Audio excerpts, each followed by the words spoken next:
Now, author and investigative journalist Webster Tarpley, he's got a different take on what's really going on over there in Pakistan. He joins me today to discuss this. So, Mr. Tarpley, first of all, isn't it kind of surprising that there's denial here on the part of the Pakistani Taliban blaming Z services? I mean, why would Z services be involved in these attacks and these bombings? What do they have to gain from it? It just seems to not really make all that much sense. The entire thrust of U.S. policy in the region, Afghanistan and Pakistan, is to provoke a civil war in Pakistan, to break up Pakistan, and prevent Pakistan from becoming an energy corridor between Iran and China.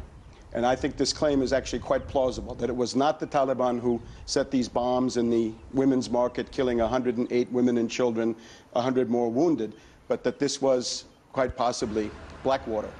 This would be coherent with the U.S. policy. But can't you turn that around and say that the Taliban is just trying to incite anti-American sentiment, that they're getting kind of worried about this aggressive campaign by the Pakistani military, and so that's why they're doing this? The civil war in Pakistan goes like this. The Chinese government is backing the central government in Islamabad. The U.S. is backing the Taliban. The Taliban are a proxy and a secret army of the U.S. So while Hu and Obama are embracing in Beijing, they're actually on two sides of a proxy war in Pakistan. Now, where this could lead, suppose you have a full-scale civil war in Pakistan. Suppose the Taliban get somewhere near the nuclear forces of Pakistan. Now, that would get out of the area of a big regional crisis into some kind of a shocking, spectacular world panic. And I think there are people in Wall Street who would like to do that. We've got a terrible weakness in the dollar right now. The dollar goes down, down, down.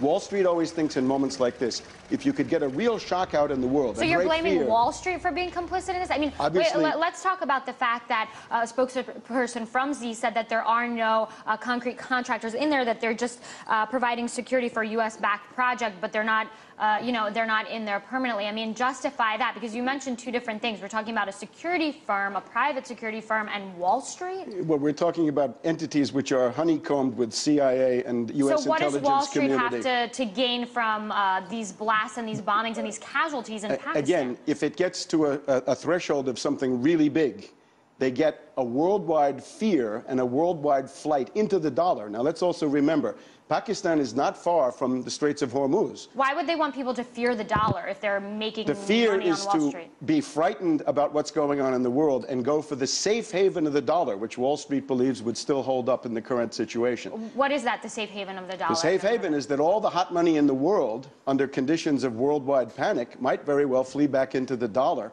which would allow the propping up of the dollar compared to the euro, the yen, and even the renminbi, because the countries that would suffer, if anything happened to the flow of oil out of the Straits of Hormuz, it would be Japan, China, and Europe who would take it on the chin, and the U.S. would be relatively cushioned against this. It would be an oil crisis. Now, the other thing that plays into this is things have changed here in the U.S. We have a wave of Islamophobia like we haven't had in quite a few years. We've got the Fort Hood Major Hassan case, I believe a patsy. We've got the KSM trial in New York coming up. We've got the seizure of Iranian mosques. We've got a whole series of things that are feeding into an anti-Muslim hysteria. And when that happens, you have to ask why. Who's doing it? What is being prepared? So you're saying it's a lot of different issues here at play. I want to thank you for being here. It's going to be back to you over there in Moscow. Webster Tarpley here with me in the studios in Washington, D.C. Thank you. That was Dina Gazowski talking to Webster Tarpley, an American author and investigator.